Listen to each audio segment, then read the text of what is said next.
Blues Spirit. Spirit Malang Raya.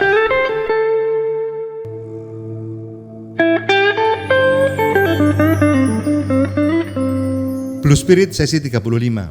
Ada yang bertanya, kalau Blues Spirit sesi 34 lalu itu masih mengkritisi kapasitas calon wakil rakyat yang akan duduk di DPR dan DPD, berarti setuju pada proporsional tertutup, yaitu menyerahkan saja kepada partai siapa calon yang akan ditunjuk menjadi anggota legislatif. Persis seperti isi gugatan di MK yang bikin heboh jagat politik sepekan ini. Tentu saja harus saya katakan tidak. Bukan begitu, tidak ada hubungannya sama sekali. Blues Spirit sesi 34 itu saya sampaikan sebelum Prof. Denny Indrayana menyampaikan bocorannya itu ke publik. Di situ saya hanya bermaksud mengajak, lihatlah realita, lalu perbaikilah pola rekrutmen sampai pengenalannya kepada rakyat dengan waktu yang cukup. Siapa calon yang disodorkan, yang akan dipilih supaya tidak seperti beli kucing dalam karung. Itu sebabnya saya ajak melawan lupa bahwa ada anggota DPR hampir semuanya satu kantor di Kota Malang masuk penjara karena korupsi. Kok demikian? Nah itu dia. Kan berarti ada yang salah. Itu yang kita kritisi untuk jangan terjadi. Harus diperbaiki yang mendasar.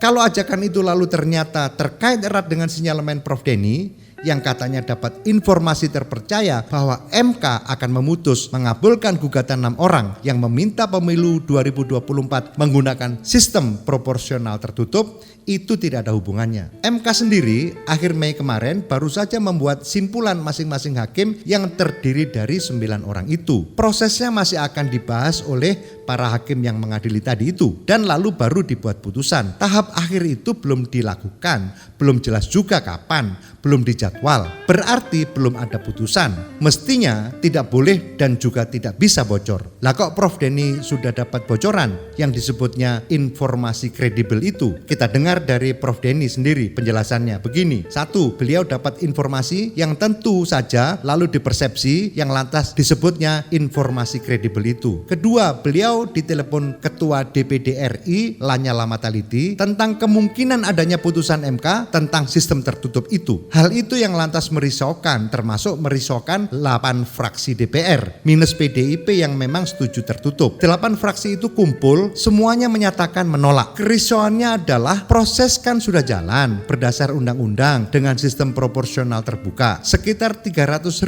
calon legislatif se-Indonesia sudah berproses dan telah mulai mengeluarkan biaya-biaya. Bagaimana hak konstitusi mereka itu? Bagaimana kalau mereka kemudian menggugat, menggeruduk MK karena merasa tidak bersalah karena sudah berjalan atau menjalankan undang-undang tentang pemilu? Atau mereka kemudian menjadi malas dan tidak peduli? Rakyat pun yang sudah menggadang-gadang calonnya juga menjadi kecewa karena kini harus mencoblos partai. Padahal ada di antara mereka yang tidak sreg dengan hegemoni kekuasaan partai yang cenderung mutlak. Kalau kemudian benar putusannya menjadi proporsional tertutup, bagaimana penyesuaian aturan dan tata tertibnya? Apakah pemilu masih bisa on time sebagaimana jadwalnya atau terpaksa mundur atau dipaksa juga jadi mundur? Padahal sudah diputuskan jadwalnya dan telah diundangkan. Sisi lain, konstitusi atas kewenangan MK menjadi dipertanyakan karena waktu gugatan tentang presidensial threshold dulu, MK memutus menyatakan urusan itu termasuk open legal policy, artinya itu policy pembuat undang-undang yaitu legislatif dan eksekutif, bukan MK. Lah sekarang kok MK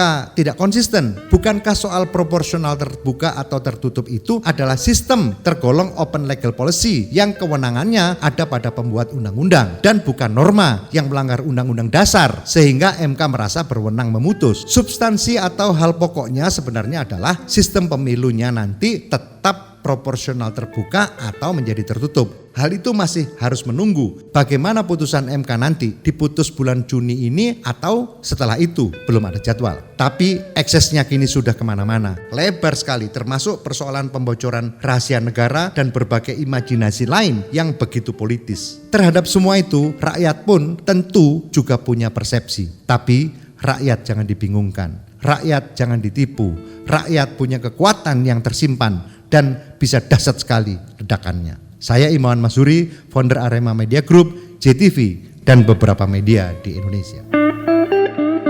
Blues Spirit. Spirit memperkokoh Arek Malang, Malang Raya.